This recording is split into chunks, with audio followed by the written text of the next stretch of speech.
La competencia ante el superior. Hay que tener en cuenta si es sobre autos o si es sobre sentencias. ¿Qué tenemos en frente a autos? Es muy sencilla. Tramita y decide el recurso, estamos hablando de la CUEM, liquida costas en segunda instancia y decreta lo secretarial en cuanto a copias y desglose. Es su competencia. En cuanto a sentencias, entonces por las reglas de la reforma impeius ya sabemos cuándo es apelante único, y por apreciación libre cuando sabemos hay apelación conjunta o cuando hay apelación adhesiva. Los efectos es el único de los recursos, tanto ordinarios como extraordinarios, que maneja efectos y maneja tres efectos. ¿Qué son los efectos? Son las consecuencias que se derivan de que se conceda este recurso mientras se resuelve. El efecto suspensivo. Entonces, ¿cómo opera hoy? Porque ahí han habido cambios a como nosotros lo conocimos o se los enseñaron ustedes en el pregrado. El ACUO pierde la competencia, se le suspende la competencia al ACUO y la recobra una vez regrese al expediente con el famoso auto de obedecimiento por el superior. Puede mantener competencia respecto a algunas medidas cautelares, sobre todo en cuanto a personas, ¿no? Conservación de bienes, depósito de personas, frente a la figura de secuestro y algunos temas secretariales. Siempre y cuando, hay que advertirlo aquí, el recurso de apelación no verse ejemplo sobre la medida cautelar, porque si no ahí sí pierde la competencia. Saben ustedes que en el efecto suspensivo el ACUO tiene que enviar toda la actuación en original, el expediente en el original al ADCUEN. Por lo tanto, pues por eso se hace la salvedad, pero si no está o no versa sobre esas medidas cautelares, en eso conservaría competencia. De esto o sobre esto, si es del caso, mandaría copias solo sobre las medidas cautelares al ADCUEN. El resto tendría que ser en el original. El efecto suspensivo para autos, así lo tendrá que expresar la norma, porque es la excepción. ¿Esto qué nos quiere decir? Que por norma general, en tratándose de autos, la apelación se concede en el efecto devolutivo. O sea, si la norma no dice nada, va en el efecto devolutivo. Si no, la norma me lo dirá, porque es la excepción. Y es cuando afecta, o sea, cuando el legislador ha hecho estas excepciones, como lo veíamos en el acto procesal de terminación cuando hablamos del desistimiento tácito. Acá también, y vemos porque compromete o puede comprometer toda la actuación judicial, porque ustedes saben que el ADCUEN puede o revocar la decisión que viene de la CUO, o confirmar esa decisión, o la mixtura, puede revocar algunos apartes y confirmar otros. Por lo tanto, pues hay que esperar siempre la decisión del ADCUEN.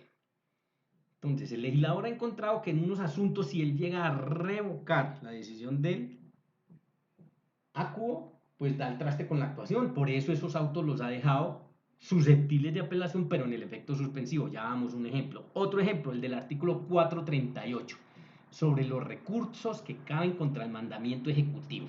Entonces, miremoslo puntualmente. Dice, el mandamiento ejecutivo no es apelable. Eso quedó consagrado así en el Código General del Proceso. O sea, el auto que concede el mandamiento ejecutivo no es apelable. Lo que es lo mismo, es inapelable. Pero cabe recurso, claro, cabría el recurso, cabe el recurso de reposición, lo que no cabe es apelación. Este es un claro ejemplo en todo el manejo de la teoría de los actos procesales de impugnación. El auto que niegue total o parcialmente el mandamiento ejecutivo y el que por vía de reposición lo revoque será susceptible de apelación en el efecto suspensivo. Y aquí está entonces el ejemplo que estamos trayendo para el caso. ¿Pero sobre qué autos?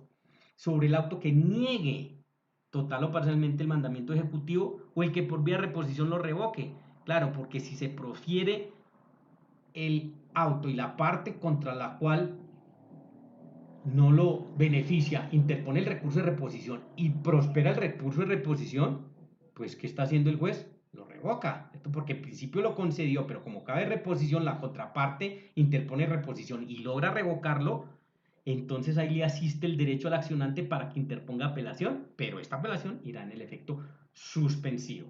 Saben ustedes que en el recurso de reposición el juez que atiende ese recurso, que es el mismo conocimiento que puede hacer, o repone o no el auto. Si repone el auto, está reconociendo, digamos así, la postura jurídica, el error que cometió y por eso procede a reponer. Y es el caso aquí que lo revocó, porque ya saben que está hecho para revocar o reformar. O el otro evento es que no revoque o no reforme, lo que quiere decir lo mismo, no cambia su postura jurídica, se mantiene su postura jurídica. Ahí es donde cabe la posibilidad, si así lo tiene dispuesto el legislador, a que interponga entonces apelación, porque él se mantiene en su postura. Entonces vamos a ver qué dice la CUE. Pero en estos dos eventos, que es lo que me interesa de lo que estamos mirando, pues miren que el auto es susceptible de apelación, pero en el efecto suspensivo, y así entonces nos lo dice claramente la norma.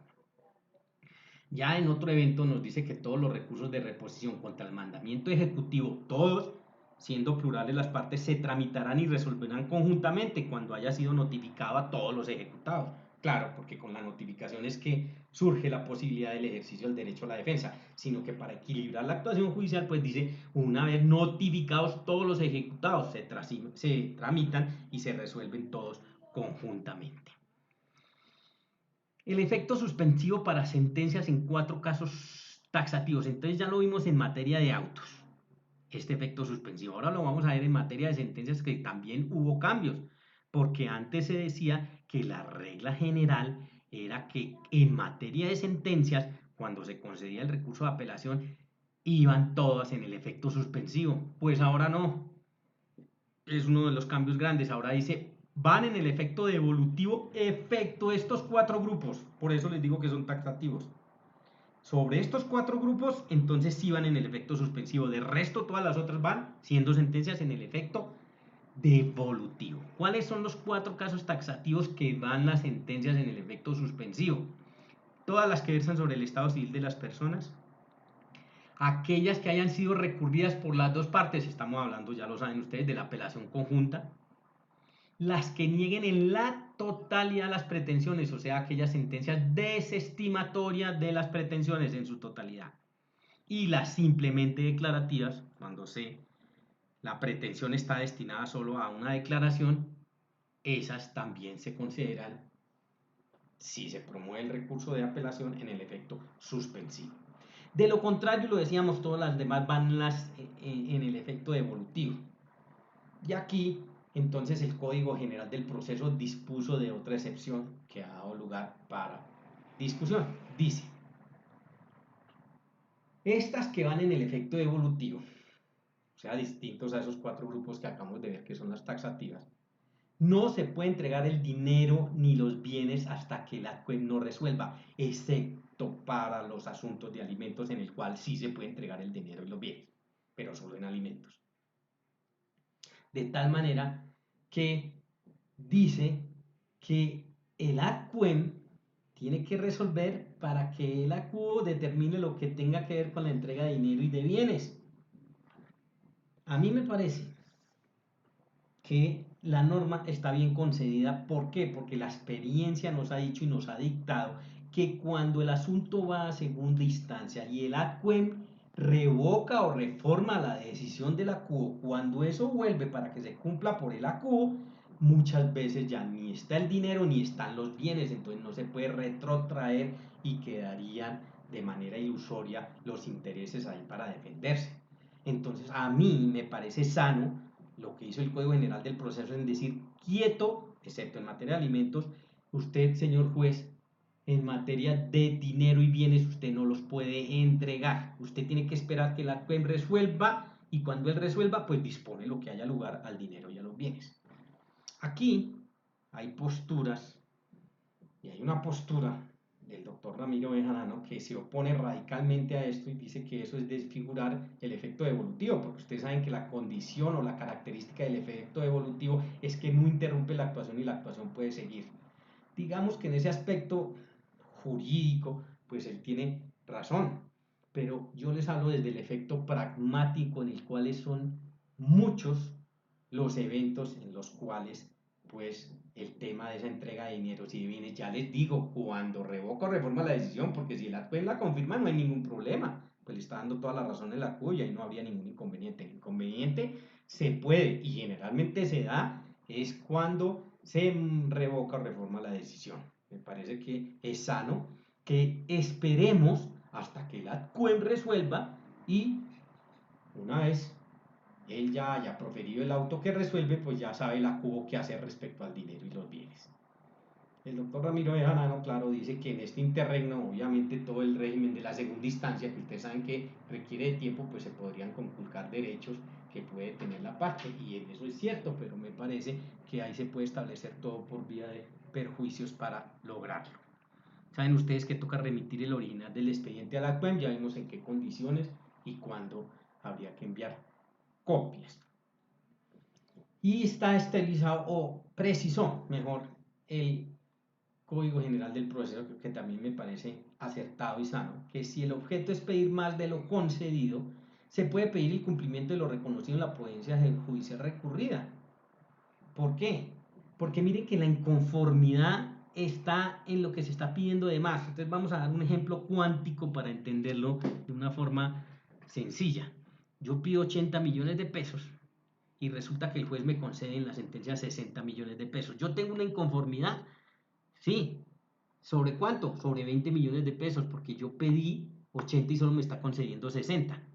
Lo que quiere decir en esta parte de la norma, y que les digo que me parece acertado, es sobre los 60 no hay ninguna inconformidad, por lo tanto pueden entregar los 60 millones de pesos, claro que sí, y nos quedamos solo con los 20 que son el objeto de la inconformidad y el objeto del recurso de apelación, para ver qué resuelve el ACPEN. Cuando el ACPEN resuelva, sabemos qué hacer con esos 20 millones de pesos, pero no hay por qué tener, o por qué tener, sí, el ACU mantenga sobre lo que no está siendo objeto del recurso.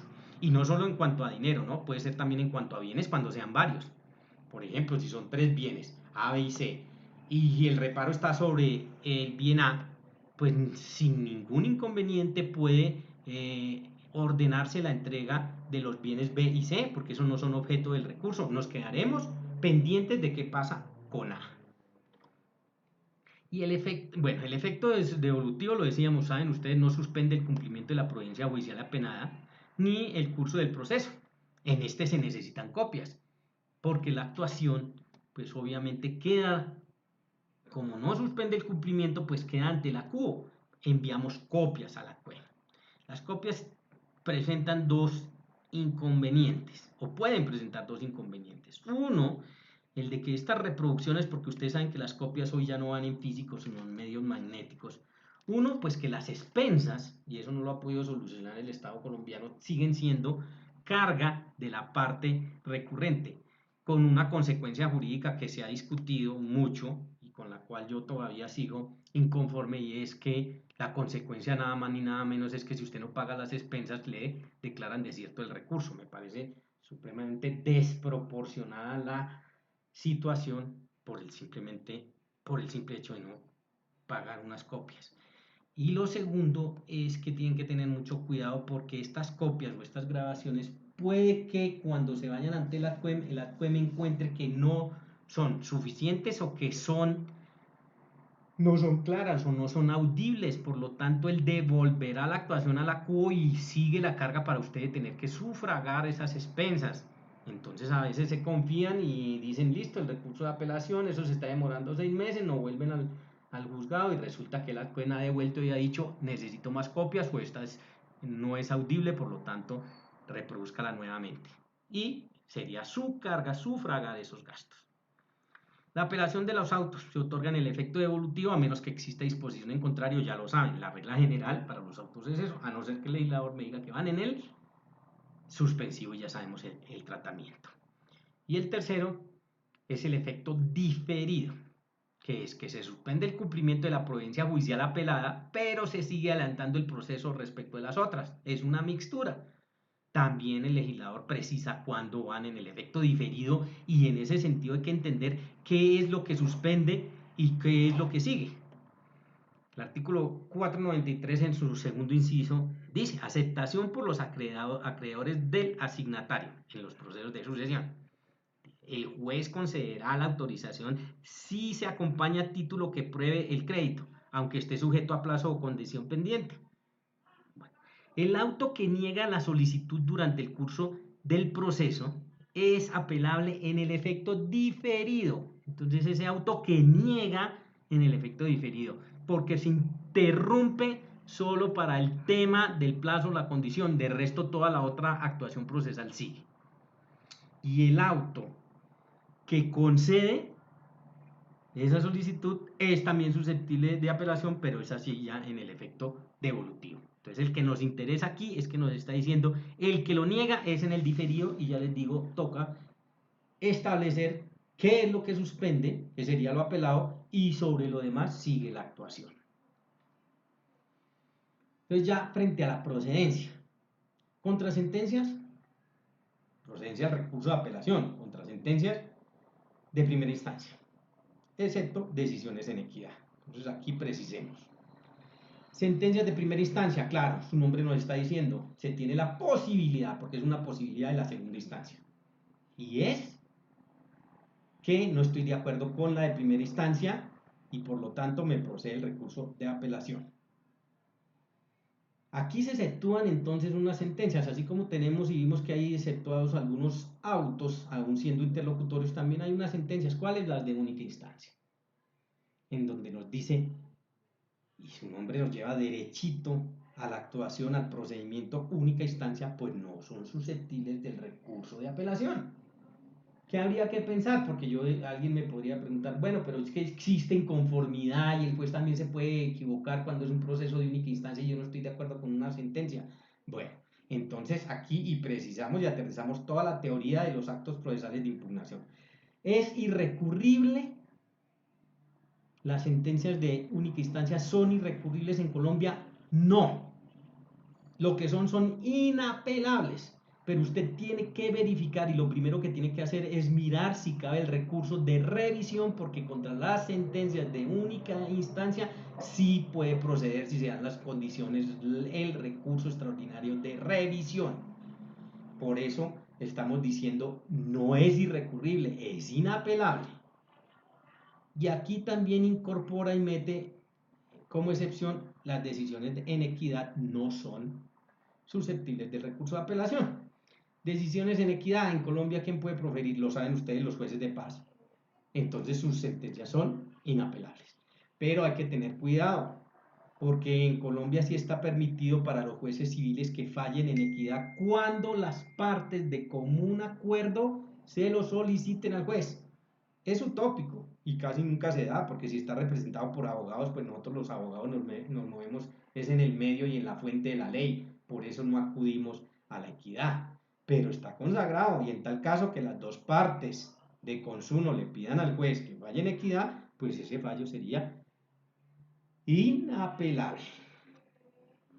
Contra los autos, ya definimos sentencias. Contra los autos, cuando procede el recurso de apelación, entonces se ha dado la tarea al legislador de definir en el artículo 321 cuáles autos interlocutorios son susceptibles de apelación y entra y lo numera, lo hace de manera taxativa.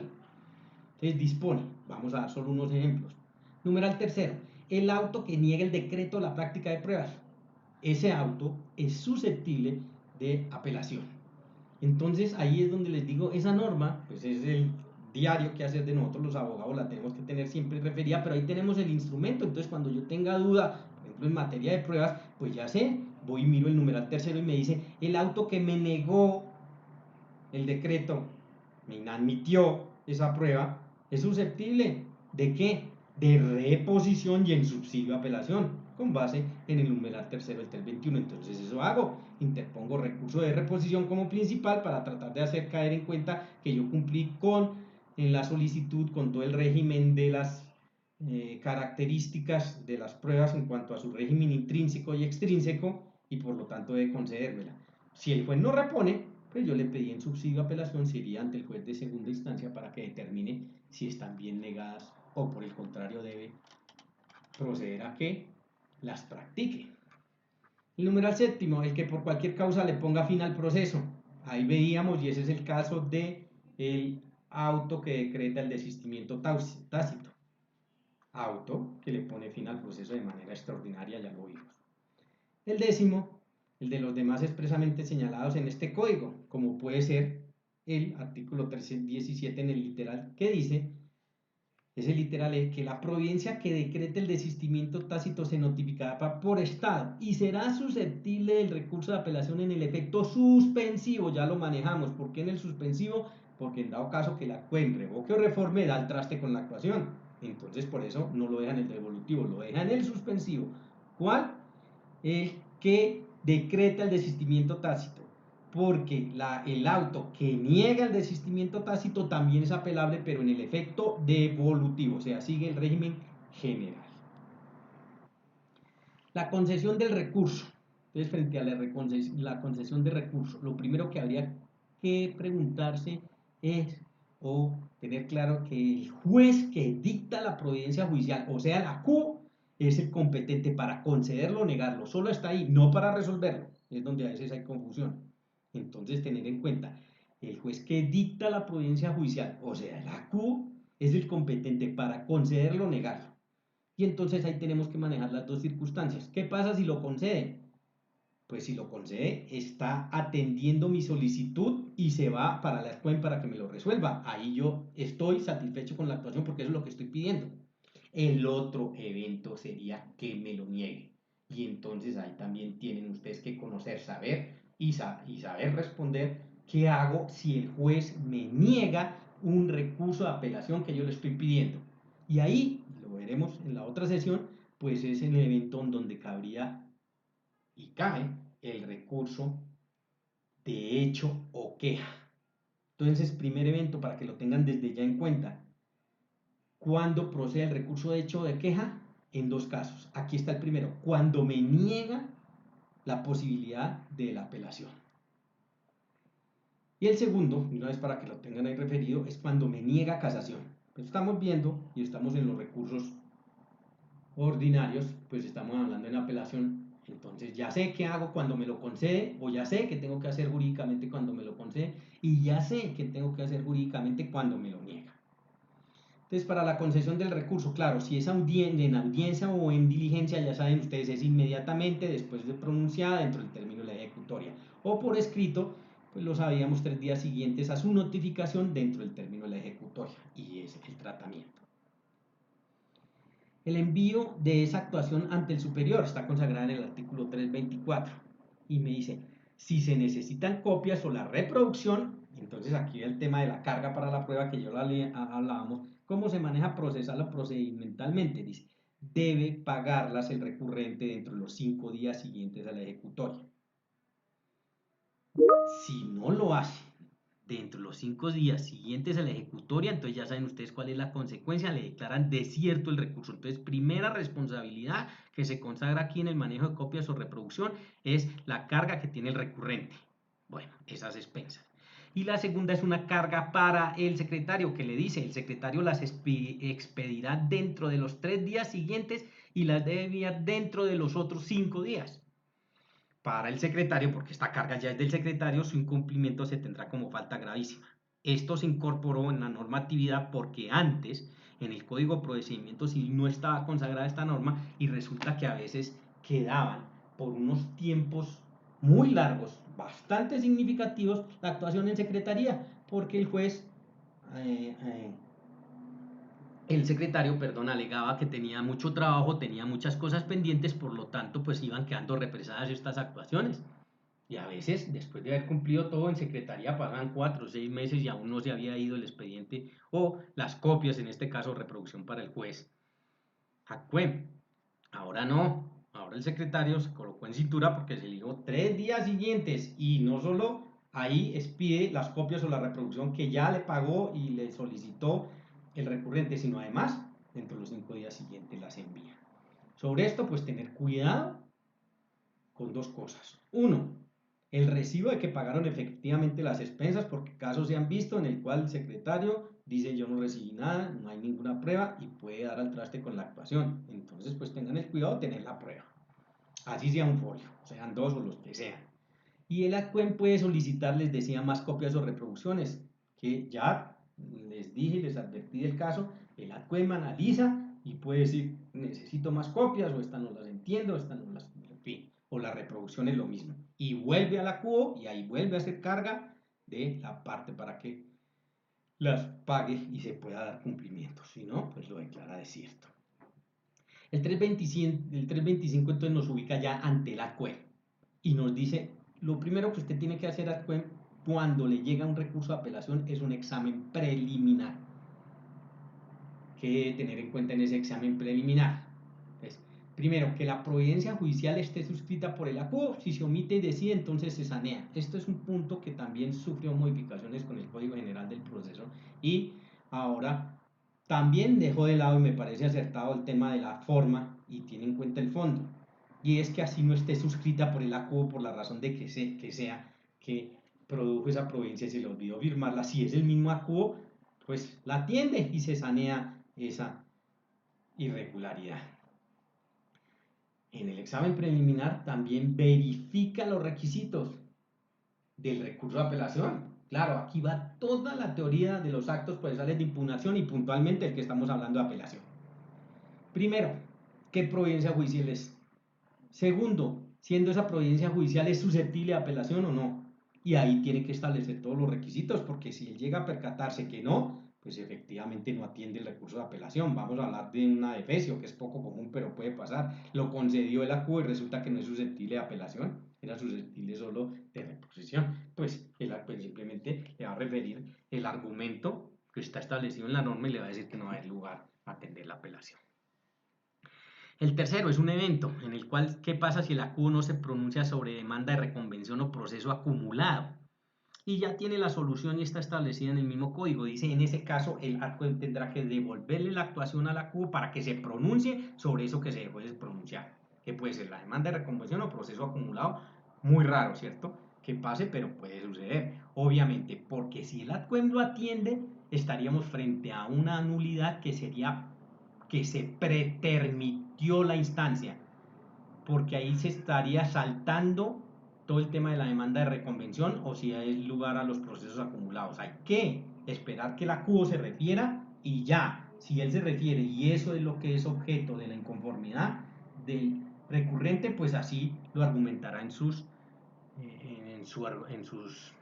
posturas jurídicas y entonces tendrá que así el ACUEN atenderlo. Por lo tanto, si el ACU no lo hace, fácil, el ACUEN se lo devuelve para que lo haga y no pretermitir la instancia. En materia de nulidades, pues dos eventos. Si advierte una causal de nulidad, entonces la pone en conocimiento de la parte afectada.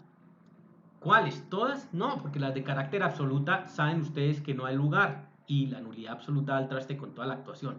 Solo aquello en el caso de las nulidades relativas y que no hayan sido saneadas, porque si fueron saneadas en primera instancia por acción u omisión, pues no hay lugar a la causal de nulidad, ya se saneó. Pero si están pendientes siendo relativas, pues la devuelve o le corre traslado o lo pone en conocimiento de la parte afectada para que se pronuncie. Bueno, por hoy entonces yo creo que completamos toda la sesión.